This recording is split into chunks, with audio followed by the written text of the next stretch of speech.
പ്രിയ സുഹൃത്തുക്കളെ നമസ്കാരം. ഞങ്ങളിന്ന് തേങ്ങ പറിക്കാൻ വേണ്ടി വന്നിട്ടുള്ളത് എരിഞ്ഞിപ്പുഴയാണ്.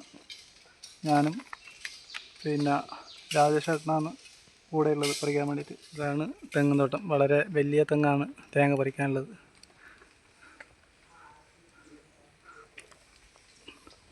ഏകദേശം ഒരു 60 തെങ്ങോളം ഉണ്ട് ഇന്ന് തേങ്ങ പറിക്കാൻ വേണ്ടിയിട്ട്.